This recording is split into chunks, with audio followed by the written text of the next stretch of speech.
Hey, this is Vicini here, and why you won't be able to stream Ashes of Creation.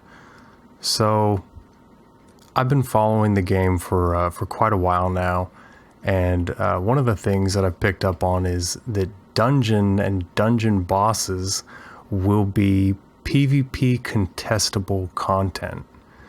Now, this right away made me think of Ultima Online champion spawns. And no, not open world, full loot, PvP, Ultima Online. I played after that, and in the where you can have a PvE only full experience of the game.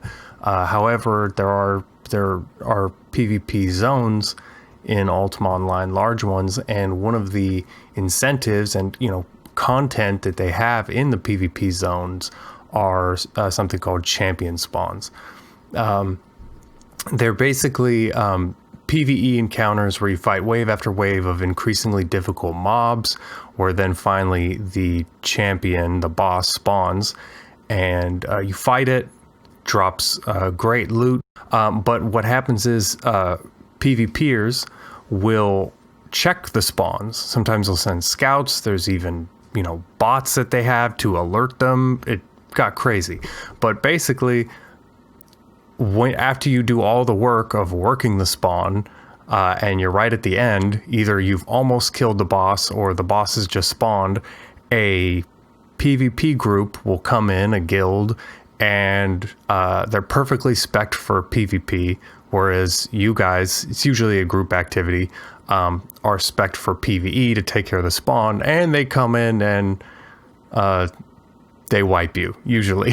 Sometimes not. Sometimes you got, it's a lot of great fights at spawns.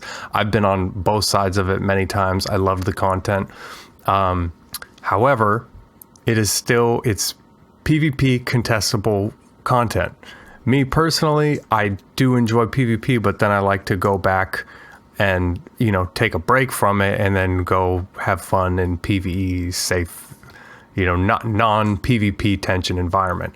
That's me. Not the point of this video, but basically the main issue here and why I say Ashes of Creation will be unstreamable, in my opinion, from what I know so far, is that anytime you have a streamer like Asmongold or anybody else who's doing a dungeon trying to fight the boss, I see no reason why it wouldn't happen exactly the way it would happen in Ultima Online, where a PvP guild will go and rush you and fight you and kill you. And I don't really see a way around it. I do, I have fond memories of this mechanic, but I'm wondering, I don't see it being a streamable game. And I don't believe this is part of the flagging system or the corruption system. From what I've seen, this is how the dungeon encounters are designed. They're designed to be PvP contestable content. So I don't think their corruption system will play into this at all, from what I've seen. At least in Ultima, this was PvEVP content. This was happening in a PvP zone where people were going to engage in this risk versus reward. Whereas in Ashes, it appears that all the dungeons, all the bosses will operate like this, will be PvP contestable. Yeah, I believe that when especially when streamers are doing the content, they will be very quickly, very easily targeted, and every activity they do like this will be contested and will very likely just be taken from them. And I don't see that as being fun. I don't see that as being, I don't see it as being a streamable game. Now, I think a solution to this would be to have some dungeon content that is PvP contestable, because I mean it's great content. It's so much fun. There's so much. It's so dynamic. Like, it's great. I thoroughly enjoyed it. But I think the solution would be to also include dungeons and bosses and encounters that are not PvP contestable. I don't see Steven doing that. I see a small minority of open world PvPers that would disagree with that, but I think the vast majority of people would much prefer it. But that's of course a very large topic to get into that outside the scope of this video. But that's what I think a good solution would be. But yeah, I don't see Steven doing that.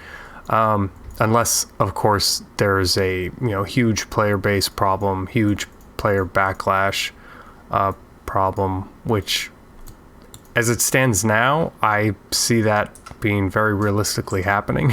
But I mean, no one's really going to know until the game comes out. So you can only speculate so much.